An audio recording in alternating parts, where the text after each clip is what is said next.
इस क्लास में बात करते हैं महात्मा गांधी काशी विद्यापीठ के सेकंड सेमेस्टर को curricular paper fast and health के इम्पोर्टेंट क्वेश्चन के बारे में। तो चलिए स्टार्ट करते हैं। आप तो जानते ही हो कि आप किसी भी स्ट्रीम से हो, बीए, बीएससी, बीकॉम, बीबीए, सबका पेपर को करिकुलर का सेम होता है। सभी को इसी पैटर्न पे मतलब मल्टीपल चॉइस पैटर्न पे एग्जाम देना होता है। ठीक है, चलिए स्टार्ट करते हैं। पहले क्वेश्चन की बात करते हैं, गर्भकालीन अवधि कितने दिन की होती है? तो 280 दिन की होती है। तीसरा ऑप्शन सही हो जाएगा। ठीक है, दूसरा क्वेश्चन क्या है, किस रसायन को हम हार्मोन ऑफ लव के नाम से जानते हैं? तो देखो यार, जो आस्कीटोसिन है, मतलब करेक्ट ऑप्शन इसका पहला है, वो क्या है, लव ऑफ हार्मोन के नाम से भी जाना जाता है। ठीक है, तीसरे क्वेश्चन की बात करते हैं, LGBT में एल का अर्थ क्या होता है? एल का मतलब होता है लेस्बियन। तीसरा ऑप्शन सही है। ठीक है, चौथा ऑप्शन कौन सा मानसिक अयोग्यता है? ठीक है, तो देखो पहला ऑप्शन सही है, साइकोसिस मानसिक अयोग्यता है। पांचवा, GAD का अर्थ क्या होता है? Generalised anxiety disorder. पहला ऑप्शन सही है। ठीक है, क्वेश्चन नंबर 6, प्रत्येक वर्ष सितंबर का दूसरा शनिवार मनाया जाता है, किस रूप में मनाया जाता है? विश्व प्राथमिक चिकित्सा दिवस। पहला ऑप्शन सही है। ठीक है, क्वेश्चन नंबर 7 की तरफ बढ़ते हैं, प्राथमिक उपचार किस स्थान पर किया जा सकता है? घर में, सड़क पर, सार्वजनिक स्थान पे? तो हाँ, हर जगह किया जा सकता है। तो चौथा ऑप्शन से हो जाएगा ये सभी। आठवें क्वेश्चन की बात करते हैं, प्राथमिक चिकित्सा के दायरे को संक्षेप में इस प्रकार वर्णित किया जा सकता है। तो देखो यार, प्राथमिक चिकित्सा को उपचार के द्वारा वर्णित किया जा सकता है। दूसरा ऑप्शन सही है। ठीक है, क्वेश्चन नंबर 9, कोई हानिकारक केमिकल आंखों में गिर जाए तो कितनी देर तक आंखों को साफ पानी से धोना चाहिए? तो देखो यार, जब कोई केमिकल आंखों में गिर जाए तो कम से कम 20 मिनट तक आंखों को पानी से धोना चाहिए। ठीक है, ठंडे पानी में मुंह को डालना चाहिए, बाहर निकालना चाहिए। ठीक है, कंटिन्यू मुंह को पानी में नहीं रख सकते, सबको मालूम है, क्योंकि रखेंगे तो निपट जाएंगे। तो इससे अच्छा फायदा क्या है कि लगभग 15 से 20 मिनट तक अपने फेस को पानी में डालो और निकालो। ठीक है, चलिए आगे बढ़ते हैं अगले क्वेश्चन की तरफ।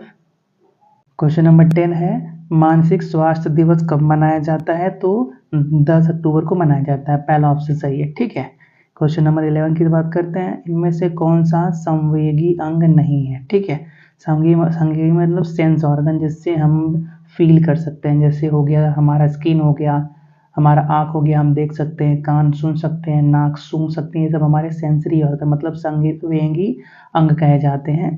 तो देखो यार, उसमें से क्या गला क्या संवेगी अंग नहीं था? तीसरा ऑप्शन सही था। ठीक है, क्वेश्चन नंबर 12, यौन शिक्षा किसके द्वारा दी जा सकती है? तो माता पिता, भाई बहन, अध्यापक, सभी के द्वारा दी जा सकती है। तो चौथा ऑप्शन सही हो जाएगा, उपयुक्त सभी। ठीक है, फिर प्राथमिक चिकित्सा क्या है? आपातकालीन चिकित्सा उपचार है। ठीक है, और क्या, एक तत्कालीन जीवन रक्षक उपचार, गहन चिकित्सा उपचार। हाँ, तो तीसरा ऑप्शन सही है, एक तत्कालीन जीवन रक्षक उपचार है। ठीक है, तो 13 का तीसरा ऑप्शन सही हो जाएगा। आगे बढ़ते हैं क्वेश्चन नंबर 14 की तरफ।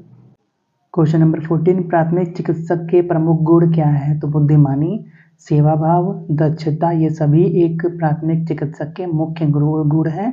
तो चौथा ऑप्शन सही हो जाएगा हमारे पास, उपयुक्त सभी। ठीक है, प्राथमिक चिकित्सक वो इंसान को बोल सकते हैं जो क्या किसी एक्सीडेंट वाले पर्सन को तुरंत उठाता है, आराम दिलाता है, मतलब आराम से बैठाता है, उसकी देखभाल करता है, और क्या हॉस्पिटल में फ़ोन करता है, उसको हम प्राथमिक चिकित्सक बोल सकते हैं। ठीक है, क्वेश्चन नंबर 15 की बात करते हैं, प्रथम प्राथमिक स्वास्थ्य केंद्र की शुरुआत कब हुई थी?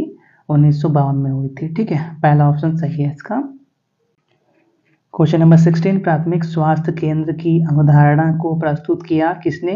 भोर कमेटी ने। तीसरा ऑप्शन सही है। ठीक है, प्राथमिक स्वास्थ्य केंद्र मतलब क्या, concept of primary health centre किसके द्वारा इंट्रोड्यूस किया गया था? बोहर कमेटी द्वारा इंट्रोड्यूस किया गया था।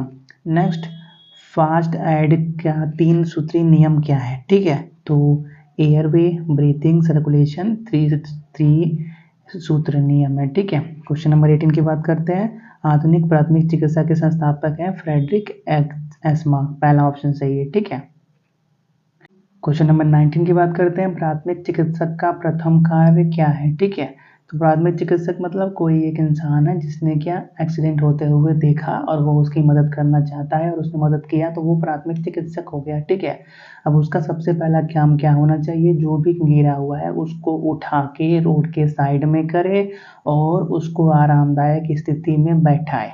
फिर क्या, अगर वो सांस नहीं ले रहा है, बेहोश हो रहा है, तो उसको सीपीआर दे और क्या करे, खतरे को पहचाने कि उसके हाथ में पैर में कहाँ पे चोट लगी हुई है। और अगर उसके पास मोबाइल फ़ोन है, मतलब जो गिरा हुआ था, अगर उसके पास मोबाइल फ़ोन मिलता है और तो वो उसके कांटेक्ट से उसके घर पे सूचना पहुंचाने की मदद करें, सूचना पहुंचा दे कि हाँ ये पर्सन यहाँ पे गिरे हुए हैं, आप जल्दी से आ जाइए। तो पहला काम उसने क्या किया, रोगी को आराम दिया। तो पहला ऑप्शन सही हो जाएगा। ठीक है, चलिए आगे बढ़ते हैं क्वेश्चन नंबर 20 की तरफ। क्वेश्चन नंबर 20 क्या है, प्राथमिक चिकित्सक का दायित्व तो पूरा हो जाता है, मतलब पूरा हो जाता है जब, कब पूरा हो जाता है, जब कुशल चिकित्सक मामला संभाल लेते हैं। मतलब जब डॉक्टर उस पेशेंट को अपने कंट्रोल में ले लेते हैं, अपने अंडर ले लेते हैं कि हाँ अब डॉक्टर उसका इलाज कर सकते हैं। ठीक है, उस टाइम पे प्राथमिक चिकित्सक मतलब जिसने पहली बार उस रोगी की मदद की थी, सड़क पे मान लेते हैं एक्सीडेंट हुआ था, जिसने भी उसको पहली बार उठाया था, उसका काम डॉक्टर के आने के बाद खत्म हो जाता है। ठीक है, चलिए आगे बढ़ते हैं। क्वेश्चन नंबर 21 क्या है, प्राथमिक चिकित्सा का उद्देश्य है। प्राथमिक चिकित्सा का उद्देश्य क्या है, अस्थायी चिकित्सा, जीवन रक्षा करना, तुरंत सहायता। तो हाँ तीनों सही है। अस्थायी चिकित्सा मतलब क्या, अगर वो पर्सन जानता है कि अगर थोड़ा बहुत अगर किसी को ब्लड आ रहा है तो वहाँ पे कपड़ा बांध दिया जाए जिससे ब्लड थोड़ा सा ब्लड का फ्लो कम हो जाएगा, तो ये सब क्या बोलते हैं, अस्थायी चिकित्सा बोलते हैं। ठीक है, तो प्राथमिक चिकित्सा का उद्देश्य यही होता है कि पहले उसको अच्छा है चिकित्सा देना और उसके जीवन की रक्षा भी करना। मान लो रोड पर गिरा है तो उसको साइड में करना, तुरंत सहायता करना मतलब तुरंत सहायता भी उसको करना, अगर गिरा है तो उसको बैठाना वगैरह वगैरह। तो ये तीनों बातें सही हैं, तो चौथा ऑप्शन सही हो जाएगा, उपयोग सभी। ठीक है, आगे बढ़ते हैं। क्वेश्चन नंबर 22, वह चिकित्सालय से जो दूर दराज के क्षेत्रों में बस द्वारा चिकित्सा सुविधा पहुंचाता है वो क्या कहलाता है, चलती फिरती डिस्पेंसरी कहलाता है। ठीक है, जिसको आप मोबाइल डिस्पेंसरी के नाम से भी जानते हो, जो क्या जिससे मोबाइल जैसे एम्बुलेंस मान लो वैसे ही रहता है, उसके अंदर ऑक्सीजन, सीपीआर देने का मशीन, जितना भी इक्विपमेंट पॉसिबल हो सकता है उस बस के अंदर सभी चीज़ें रहती हैं, जो ऐसी जगह पे रहती है जहाँ पे हॉस्पिटल का क्या बोलते हैं सुविधा बहुत कम हो, वहाँ पे वो सबसे ज़्यादा रहती है। ठीक है, तीसरा तो सॉरी क्वेश्चन नंबर 23, बीमार या घायल व्यक्ति को ले जाने का सबसे अच्छा साधन क्या है, एम्बुलेंस है। ठीक है, तीसरा ऑप्शन इसका सही हो जाएगा। क्वेश्चन नंबर 24 की बात करते हैं, तो चिकित्सा के उपकरण किस प्रकार के होने चाहिए, तो स्टेरिलाइज होने चाहिए। ठीक है, स्टेरिलाइज मतलब केमिकल, जो एक मेडिकल केमिकल होता है जिससे क्या सभी इक्विपमेंट मतलब चाकू कैंची जो भी होता है डॉक्टर का वो स्टेरिलाइज होना चाहिए। ठीक है, साबुन से धोओगे तो उसमें हल्का केमिकल रहेगा ही। ठीक है, क्वेश्चन नंबर 25, प्राथमिक चिकित्सा किट में होना चाहिए बैंडेज होना चाहिए, ओआरएस, डेटॉल सभी चीज़ें होनी चाहिए, तो चौथा ऑप्शन सही हो जाएगा, उपयुक्त सभी। ठीक है, फिर 26 सीपीआर का अर्थ क्या होता है, कार्डियो पल्मोनरी रिसोसिएटर, पहला ऑप्शन सही है। ठीक है, कार्डियो पल्मोनरी रिसिटेशन। ठीक है, 26 हो गया। 27 की बात करते हैं, एवीपीयू में ए का मतलब क्या होता है, सतर्कता, अलर्टनेस जिसको आप बोलते हैं, दूसरा ऑप्शन सही है। ठीक है, क्वेश्चन नंबर 28 की बात करते हैं, सर्प द्वारा काटे गए व्यक्ति को रोकना चाहिए, किससे रोकना चाहिए, एक सेकेंड रुको, ऑप्शन भी आएगा।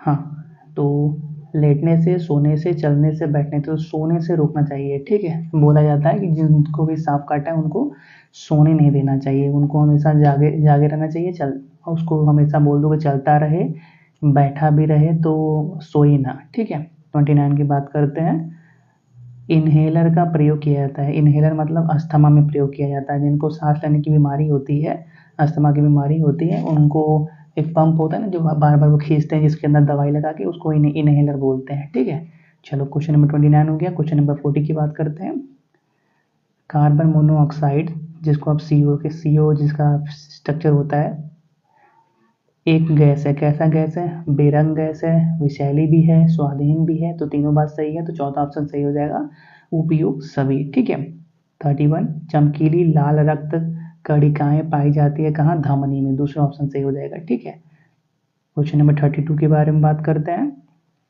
अरे यार कहाँ भाग गया, एक सेकेंड।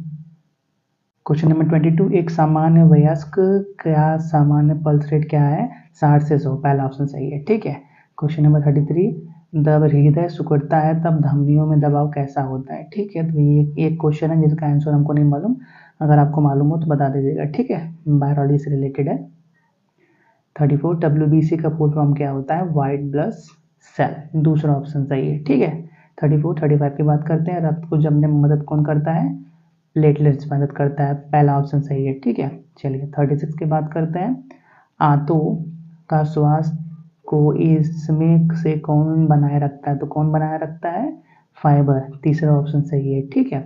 चलिए 37 की बात करते हैं, किस अंग का पाचन क्रिया में योगदान नहीं है, ठीक है। तो यकृत, अमाशय, किडनी, ग्रसिका, किसका पाचन क्रिया में योगदान नहीं है, तो ग्रसिका का योगदान नहीं होता है, जिसको आप एसोफेगस के नाम से भी जानते हो। एसोफेगस गले में पाइप होती है, एयर पाइप जिसको बोलते हैं, सांस लेने वाली पाइप, ठीक है। चलिए आगे बढ़ते हैं, 37 हो गया, 38 के बारे में बात करते हैं। इंसुलिन के कम व अधिक बनाने से बीमारी होती है, कौन सी बीमारी होती है, मधुमेह नाम की बीमारी होती है, ठीक है। ORS का पूर्ण क्या है, ठीक है, ORS का full form oral rehydration solution है, पहला ऑप्शन सही है, ठीक है। 40 दिल के दौरे के संकेत नहीं है, ठीक है, इनमें से कौन सा दिल के दौरे का संकेत नहीं है, तो नाक से खून बहना दिल के दौरे का संकेत नहीं है, बाकी तीनों क्या, छाती में दर्द, कंधे तक फैलना, पसीना आना, सभी दिल के दौरे का संकेत है, ठीक है। 41 एक औरत की सामान्य हीमोग्लोबिन स्तर क्या होता है, 12 से 16 ग्राम पर डीएल, ठीक है। ऑलमोस्ट 11.5 से 15 होता है, लेकिन 12 से 16 दिया है, तो ये भी हम यूज कर सकते हैं, ठीक है। चलिए हम आगे बढ़ते हैं अगले क्वेश्चन की तरफ। 41 हो गया, 42 के बारे में बात करते हैं, ठीक है। नेक्स्ट सेकेंड, तो एक मानव खोपड़ी में कितनी हड्डियां होती हैं, तो देखो यार 29 हड्डियां होती हैं, लेकिन यहाँ पे 29 ऑप्शन में ही नहीं है, ठीक है, तो इसको आप अलग से याद रख लो कि ह्यूमन स्कल के अंदर 29 बोन्स होती हैं, ठीक है। 43 शरीर की सबसे लंबी हड्डी कौन सी है, तो जांग की हड्डी सबसे लंबी होती है, ठीक है, जांग में फीमर नाम का हड्डी होता है जो सबसे लंबा होता है, तो दूसरा ऑप्शन सही हो गया, ठीक है। चलो 43 हो गया, अब क्या बात करते हैं, 44 के बारे में बात करते हैं। तो मच्छरों के काटने से कौन सा रोग होता है, तो डेंगू, चिकनगुनिया, मलेरिया सभी मच्छर काटने के रोग हैं, तो चौथा ऑप्शन सही हो जाएगा, उपयुक्त सभी, ठीक है। 45 आई फ्लू के लक्षण है, आंखों का लाल होना, दर्द, सूजन, हाँ सभी हैं, तो चौथा ऑप्शन सही हो जाएगा, उपयुक्त सभी, ठीक है। 45 हो गया, अब बात करते हैं 46 के बारे में, कि नारी प्रजनन तंत्र का अंग नहीं है, तो वृषक नारी प्रजनन तंत्र का अंग नहीं, ये क्या बोलते हैं, मेल सेक्स ऑर्गन बोला जाता है ना, हाँ। 47 की बात करते हैं, प्राकृतिक आपदा नहीं है, तो देखो गैस रिसाव प्राकृतिक आपदा नहीं है, मतलब नेचुरल डिजास्टर नहीं है, बाढ़, भूकंप, सुनामी सभी नेचुरल डिजास्टर हैं, ठीक है, तो 14 ऑप्शन सही है इसका।